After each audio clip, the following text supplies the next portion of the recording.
Das ist Rio, unser Findelhund aus Griechenland, und wir sind Sarah und Tobi. Zusammen bereisen wir die Welt in unserem Oldtimer. Ob viele an ihm gezweifelt haben? Ja, definitiv. Aber das hält uns nicht auf, und so entdecken wir die Welt zu viert und leben unseren Traum.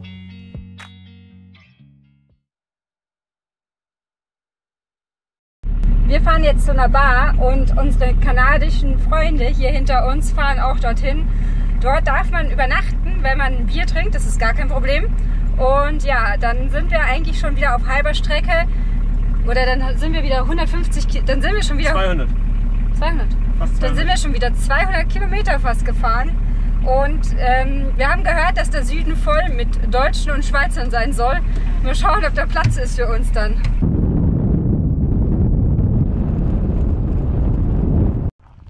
Wir sind jetzt gerade auf unserem Weg zu unserem nächsten Nachtplatz. Also wir machen gerade eigentlich nur Strecke von Nachtplatz zu Nachtplatz, damit wir auf dem südlichen Teil von der Baja California sind und dass wir endlich stabile, warme Temperaturen haben. Wobei heute Ärmel sind hochgekrempelt. Sarah ist sogar noch sommerlicher angezogen wie ich. Ich habe den Sommer schon eingeläutet. Soweit bin ich noch nicht, aber ja, es geht dahin. Und wir fahren hier gerade durch ein richtig schönes Vulkangebiet oder ehemaliges Vulkangebiet. Das schaut einfach so toll aus. Wir sagen bei allen Vulkangebieten, dass es uns an Island erinnert. Aber ja, es ist einfach wirklich einmalig. Und Rio sieht gerade schon wieder den Vogel, der vorm Auto ist, und führt sich ordentlich auf.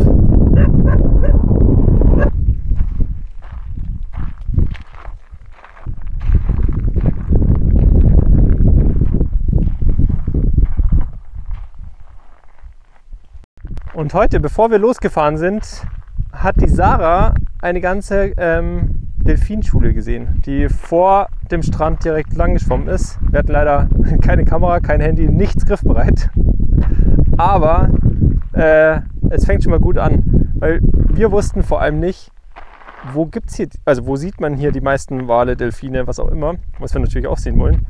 Und wir dachten eher, dass es im südlichen Zipfel von Baja ist, und ja, es ist schon relativ weit im Norden. Und für uns geht es jetzt noch knapp 90 Kilometer weiter. Dort werden wir dann bei einer Bar stehen und ja, nachher erstmal ein Bierchen trinken. Und ich habe hier nämlich auch ein Bier gefunden, das mir wirklich gut schmeckt, obwohl ich nicht der große Biertrinker bin, aber ja. Dann schauen wir mal, was der Abend so bringt.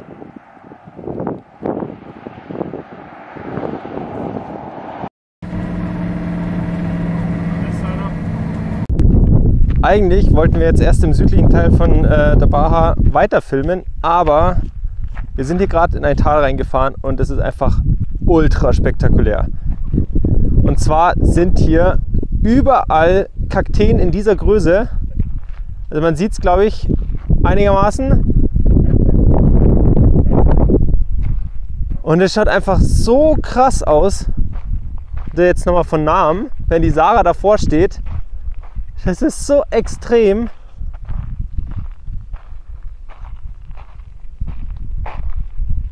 Und von der Größe würde ich sagen, sind die bestimmt so hoch wie die 150 bis 200 Jahre alten Saguaro-Kakteen, die wir gesehen hatten. Und es ist einfach nur der Wahnsinn. Also der nördliche Teil war, keine Ahnung, sah eigentlich ziemlich vulkanisch aus. Vulkanisch? Ja. Und hier kommt jetzt die Pflanzenwelt dazu mit den Kakteen. Wir mussten einfach anhalten.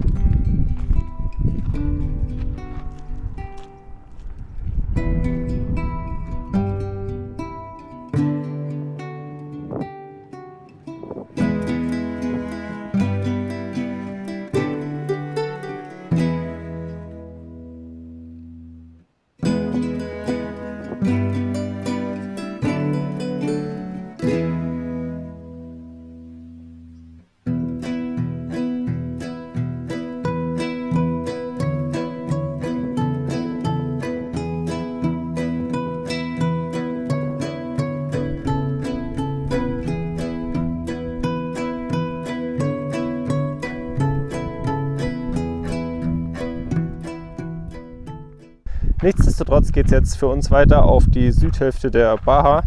Da soll es wärmer sein, Wasser wärmer, alles wärmer. Und ja, wir freuen uns auf jeden Fall drauf, auch wenn es angeblich laut anderen schon schwerer ist zu stehen, weil es einfach so voll ist. Wir sind gespannt, wie es wirklich ist. Für uns ging es weiter zu Cocos Corner. Coco, der ursprüngliche Inhaber, ist leider vor einigen Monaten gestorben. Aber Nacho, ein enger Freund von Coco, hat diese übernommen und führt sie in Andenken an ihn weiter. In der Bar wurde die Unterwäsche von diversen Besucherinnen aufgehangen und an den Wänden fanden sich viele, viele Fotos aus der Vergangenheit von Coco wieder. Rio, komm mal her. Hier ist doch jetzt schon heiß. Komm her.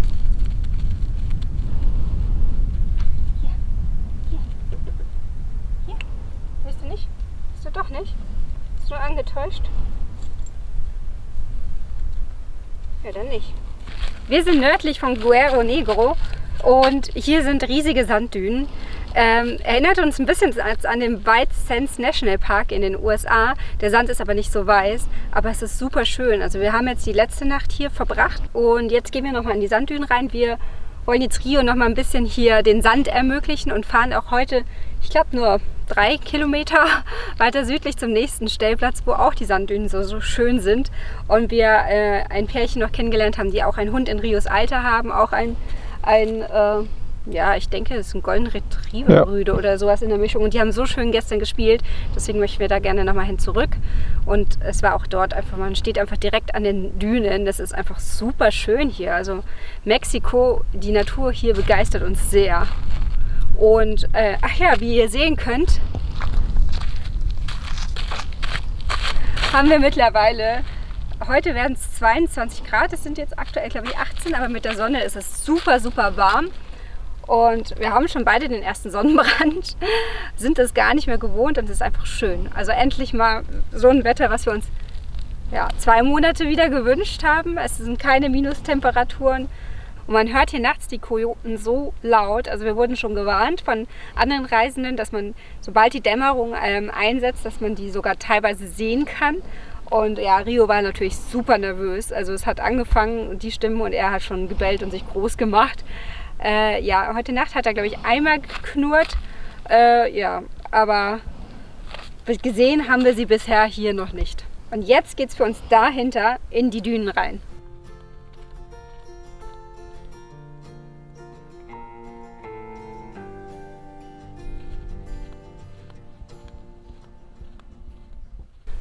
Und hier sieht man wirklich, dass die Wüste lebt.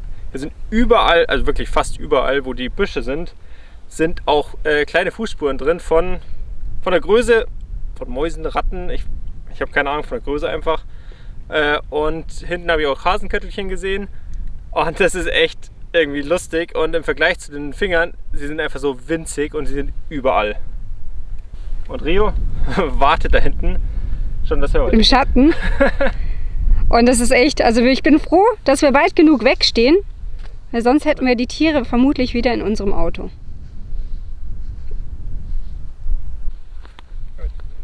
Und hier sind auch Fußspuren. Überall.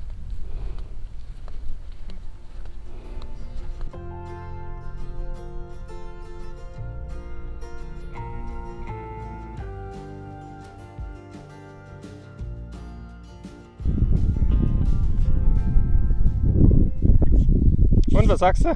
Super schön. Schon der Wahnsinn. Wahnsinn. Vor allem jetzt hier hinter uns schaut so aus, als ob wir wirklich in der Wüste sind. Aber wenn man jetzt in die andere Richtung schaut, ist auch super schön. Da hinten sieht man ja unser Auto. Und dahinter, ich weiß nicht, ob man es gerade sieht, fährt ein Auto lang. Da hinten kommt jetzt ein LKW. Dort ist eben der Highway Nummer 1 hier auf der Baja, wo eigentlich der ganze Verkehr Richtung Süden geht. Und nachts ist ja gar nichts los, also war super still, außer die Kojoten, die man gehört hat. Aber ja, tagsüber sind schon einige LKWs da. Man hört sie aber, bis auf die LKWs, wenn sie bremsen, hört man eigentlich echt wenig. Und auf der anderen Seite von den Sanddünen, wo wir nachher noch hinfahren, da waren wir gestern schon mal tagsüber. Da hört man gar nichts davon, weil da ist man wirklich eigentlich zwischen Pazifik oder Golf von Kalifornien. Ich weiß nicht, was hier oben ist. Und den Dünen. Das ist super schön. Da standen gestern schon einige. Auch ein Hund, mit dem Rio wirklich schön gespielt hat. Und ja, deshalb fahren wir da nachher hin.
So viel zum Thema Rio zerstört manche Aufnahmen. Wir wollten gerade die Spuren im Sand filmen.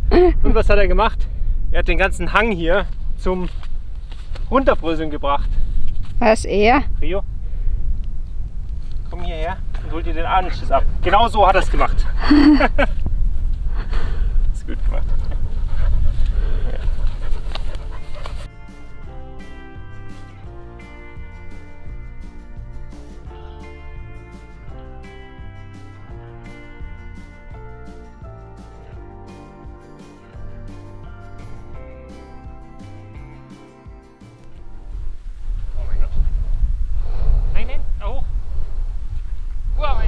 Mein Schuh!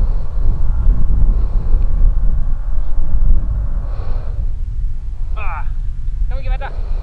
Rio! Mein anderer Schuh!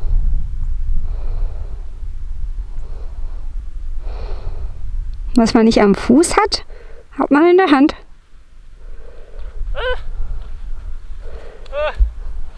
Oh, der Ausblick ist aber toll.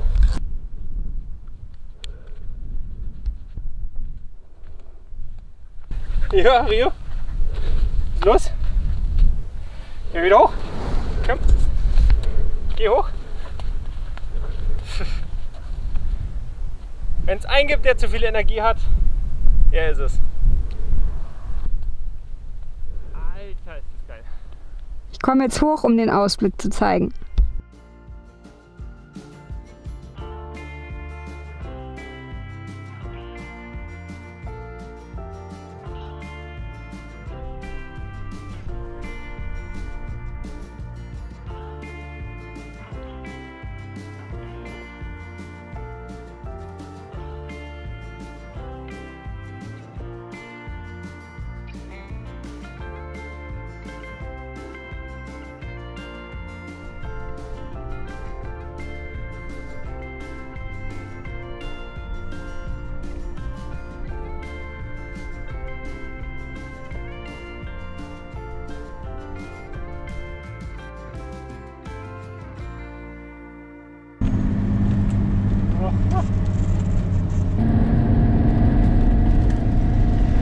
Wir sind am Meer angekommen, endlich wieder.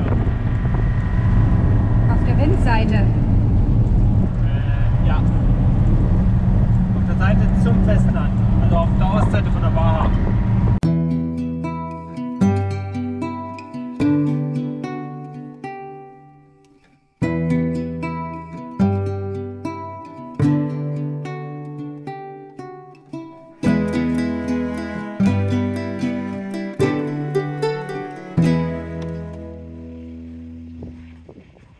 Lässt du ihn raus?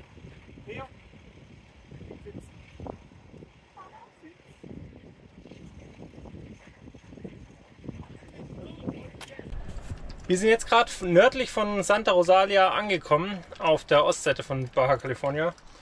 Und es windet draußen wie sonst was. Ich zeige euch gleich den Ausblick.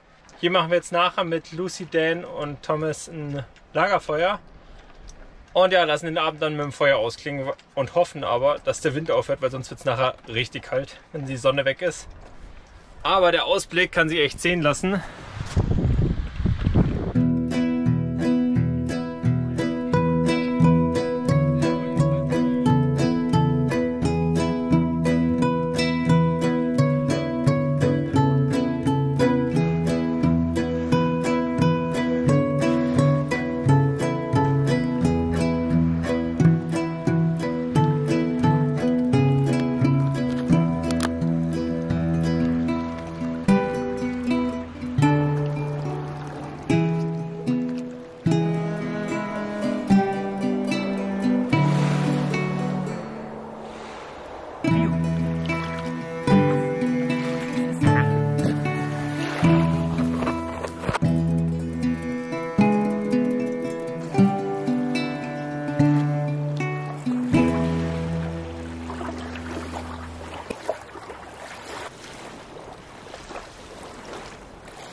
Guten Morgen vom Playa El Requesó. Hier stehen wir, um die Weihnachtsfeiertage zu verbringen. Und ja, wir wollten jetzt eigentlich den Weg zur Insel hintergehen. Und es ist 7:30 Uhr circa. Aber der Weg wurde durchkreuzt.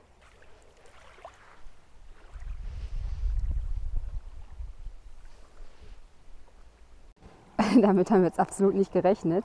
Hier ist eigentlich super viel los, wie man hinter mir sieht, die ganzen Camper.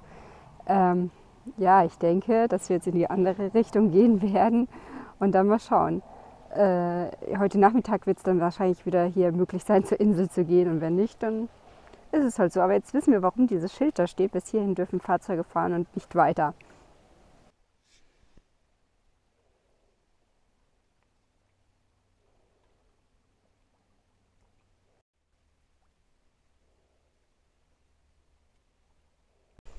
Das ist einfach großartig hier. Ich meine, ihr seht es ja selbst, auch wenn da relativ viel los ist. Es ist einfach so wunderschön.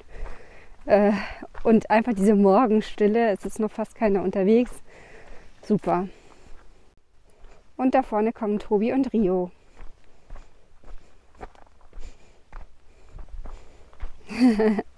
Ja, Rio. Hey. Hallo, Süßer. Ja. Hallo, ihr Süßer. Was ist das denn für eine Freude hier? So eine Freude. Ja, ja, alles gut. Das ist einfach super schön. Ja, gehen wir hier ums Eck. Da hinten ist neben der Straße. Was ist denn jetzt los, Ria? Neben der Straße ist da hinten eine Bucht, wo auch eine Feuerstelle ist. Ja. Und die ist zwar jetzt noch im Schatten, aber erstmal wird es wärmer, wenn man um die Ecke geht. Und wärmer? Zweitens, ja, als ob sich da, weil da der Wind nicht durchgeht. Und zweitens, du bist halt ganz allein in der Bucht. Das ist schon toll. Dann gehen wir doch mal. Aber der Blick hier zurück. Ja, der ist einfach... Achso, und ab mittags oder nachmittags kann man rüber auf die Insel rüber. Habe ich schon gesagt. Aber nach der Kurve hat auch jemand in die Mitte des Weges sein Geschäft verrichtet. Ja, das ist ja toll.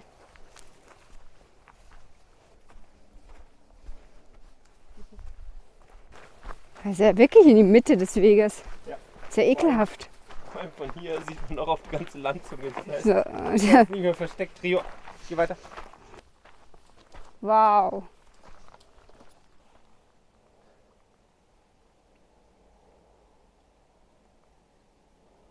Ich glaube, es könnte schlechter sein. Ja, aber die Bucht ist halt direkt wirklich An der Straße. 10 Meter unter der Straße. Ja. Und gestern tagsüber war schon einiges los auf der Straße. Das heißt, das ist relativ laut. Nachts gar nichts. Also heute beim Hundespaziergang war jetzt ein Auto da. So gut wie nichts, aber tagsüber auf jeden Fall ziemlich befahren. Ist halt die einzige Straße, die hier runterführt. Oder hoch. So, jetzt gehen wir gleich zurück. Trinken Kaffee.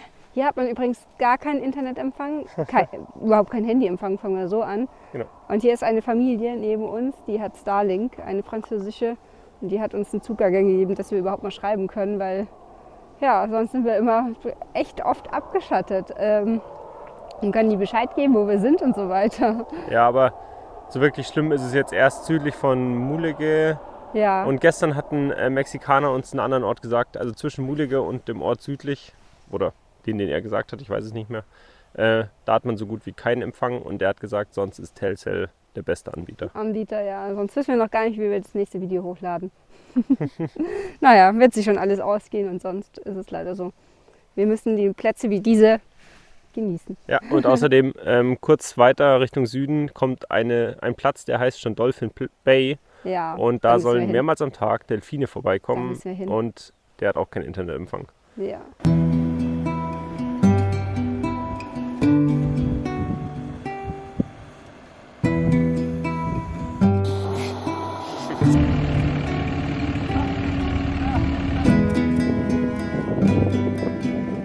Und jetzt ist nachmittags und man kann zur Insel gehen.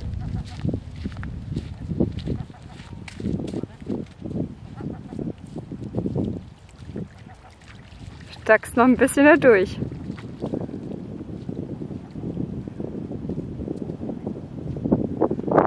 Der Platz ist einfach genial.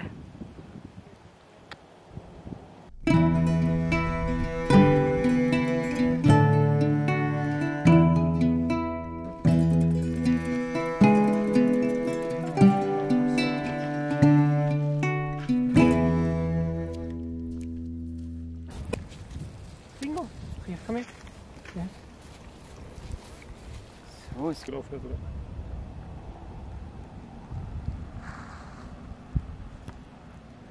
Wir sind jetzt gerade hier durch die Lagune gelaufen und wollten auf die Insel, aber hier zweigt sich der Weg und man kommt nicht wirklich weiter. Es endet immer in den Mangroven hier.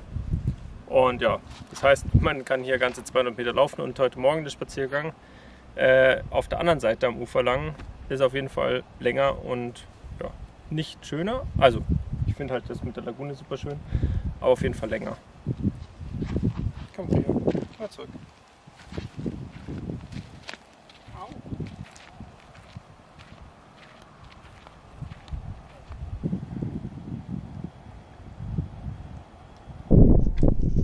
Wir haben jetzt gerade hier noch einen improvisierten Weg gefunden, wo man hoch kann, damit wir eben doch noch auf die Insel können.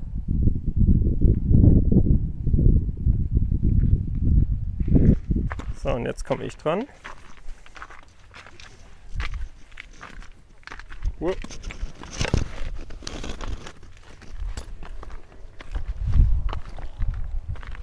Ich glaube, wir waren nicht die Ersten, die hier lang sind.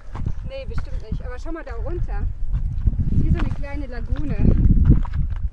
Oh ja. Ist richtig schön.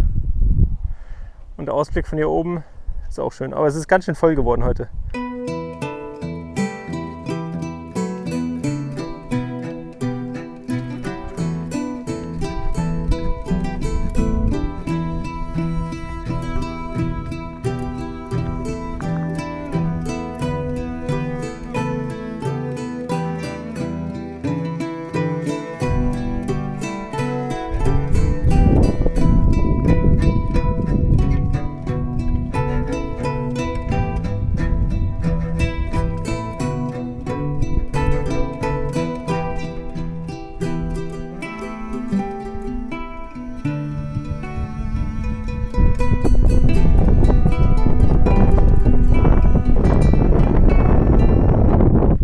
Jetzt haben wir es hoch auf die Spitze geschafft, auf den Gipfel, kann man auch sagen. Und ja, schauen quasi aufs offene Meer mit, ich weiß gar nicht, ob das eine Landzunge ist oder eine Insel, auf die wir schauen. Ich zeige euch mal den Ausblick. Also, und hier windet es den Sinn, wie man hört. Das hier ist die Insel, dahinter das Festland. Geht's weiter.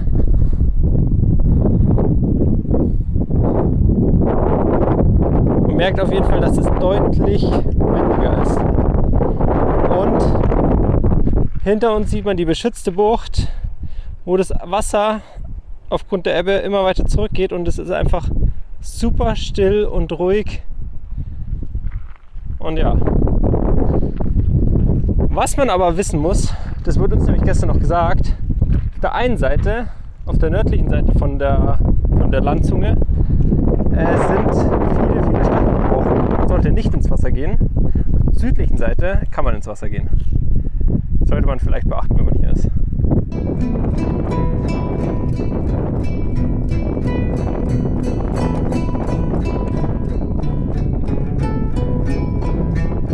Ich habe gerade noch voll den lustigen Kaktus gesehen, den muss ich euch noch zeigen, weil ich sowas noch nie gesehen habe.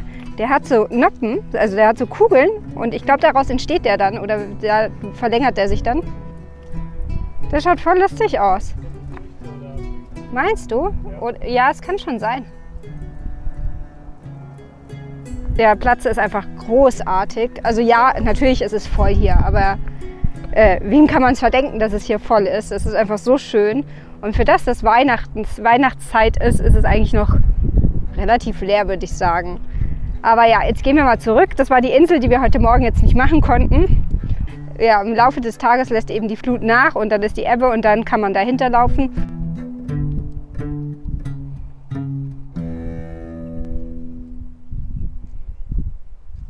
Vielen Dank, dass du unser Video angeschaut hast. Wir freuen uns, wenn du uns auch weiterhin begleitest und nächste Woche dabei bist. Mit einem Abo, Like oder Kommentar unterstütze uns zudem für unsere Arbeit, die wir mit den Videos haben. Bis zum nächsten Mal.